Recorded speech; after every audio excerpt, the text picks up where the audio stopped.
Did you say back and shoulders? Because Mike sure did. Hi, I'm Katie Bing and welcome to Süth CBD. All of our workouts on this channel are powered by Süth Bang. Süth Bang is Süth's CBD mint and it's formulated for the best energy you'll ever have, and it's also formulated for your health. So it has B vitamins, ginseng, and caffeine. Michael Stewart is a very well-renowned bodybuilder and he's putting on all of these workouts for us so we can learn a lot, have some knowledge, and be confident going into the gym. Today we did back and shoulders, and boy, let me tell you, I was feeling it. Okay, so the first movement we did was on the assisted pull-up machine, and we did 3 sets of 15 pull-ups. The benefits of the assisted pull-up machine is exactly what it states. It assists you to do your pull-ups. It's a weight-bearing machine to where you adjust the weight according to what your weight is. So the heavier you make the machine, the lighter it's going to be for you body-wise to pull it up. And we really had to emphasize when pulling up to get all the way to the top and squeeze, because a lot of people miss out on that really good muscle squeeze because they don't elongate enough at the bottom and they don't squeeze enough at the top. Then after we did this and we had our back nice and warmed up, we did 3 sets of 10 banded pull-ups.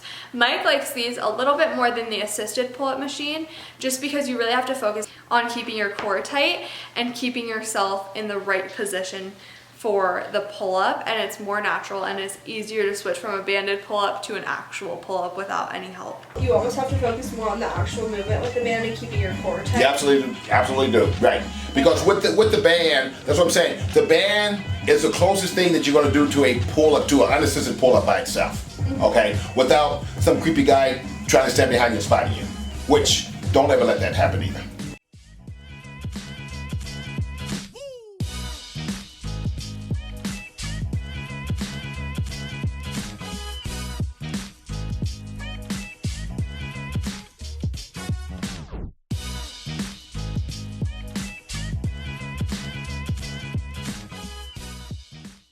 Then we did 3 sets of our next superset, which was 12 seated rows, and then we did 15 tricep pull downs with the rope. Another thing that I'm going to emphasize in this video is when you're lifting, it's not about the range of motion you're using, it's about keeping the tension in the muscle.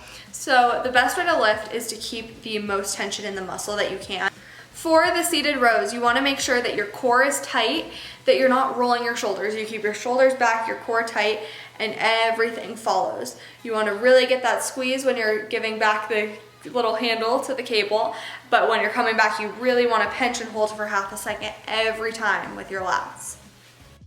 So when you're doing the tricep pull downs, you're not going to go all the way up to your chest or past your chest when you're coming up. What you're going to do is you're going to go all the way to parallel and a 90-degree angle. So you're not going up and down, you're literally going right to parallel and right back down. So it almost feels like a half movement if you were doing it wrong, but it keeps the tension in the tricep way more and you'll burn out a lot quicker.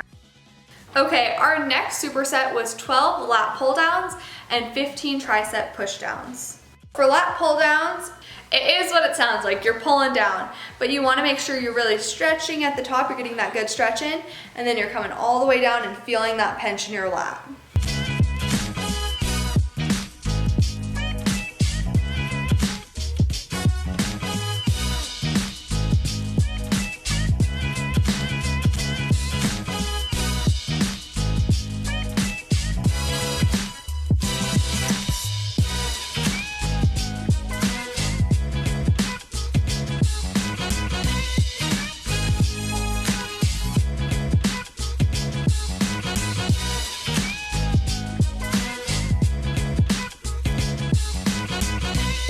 You want to make sure a lot of your arm is on the machine because you want to keep contact with the machine. And as you're going down, you want to be careful about not going down too low from a hyperextension standpoint of the arm. So that's why it's important to really lock out your tricep and not your elbow. So a lot of times what happens, people will go down and they'll do a push down and they'll go down so far to where now it's into the elbow and you take it out of the tricep. We won't be just short of locking that elbow so we can actually utilize that tricep in that sense. And that's our squeeze point. We we did 4 sets of our next superset, which was 12 shoulder presses and 10 tricep dips. You have the front grip, you have the wide grip. Front grip is going to hit more of the front delt. The wide grip is going to hit more of the rear delt. And it all has to do with the positioning of the handles from that standpoint. And for me, anytime that there's a machine with a dual handle or dual purpose, I like to utilize both of them or 3 of them, just because you cannot ever not overdo it in the sense of you want to hit your muscle from as many different angles as possible. Your body allows you to cheat, and you have to force your body not to cheat. So dips are a prime example. When you're doing dips, most people are going to put their elbows out, which is going to get your shoulders involved, which is going to take away from your triceps. So we want to keep those elbows tucked in to get the shoulders out of this movement, so you can utilize more of your tricep. You want to actually dip from the waist and try to go down as deep as you can go to the floor, and use your triceps to push yourself up without utilizing any other body parts.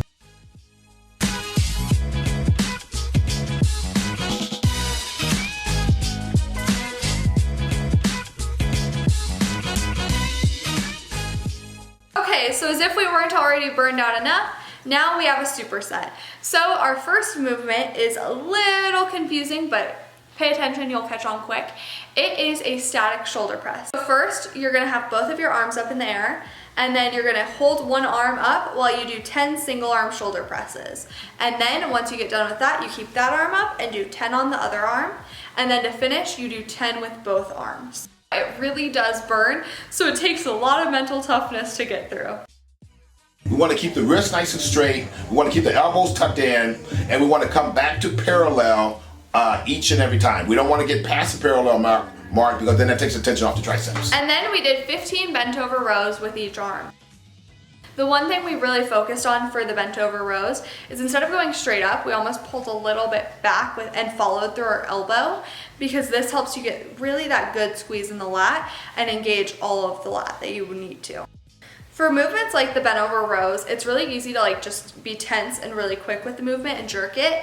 But one thing that Mike told me that almost gives me a mental picture of what I need to do is instead of jerking the muscle, you really want to squeeze and feel your whole muscle moving throughout the movement. Okay, so to just demolish our shoulders, we did 3 sets of 10 lateral and front raises.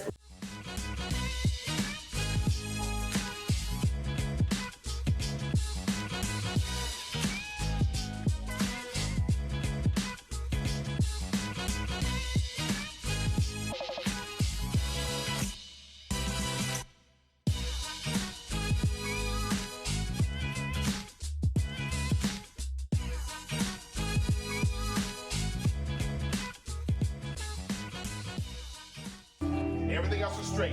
Let's see if you can do 4 first. Okay? If you can do 4, then no. That area, that's what I said. Everything elevates the ground, ma'am. Yes. There you go. Good. Yep. Yes. Katie, we waited till the end to do these. What the hell?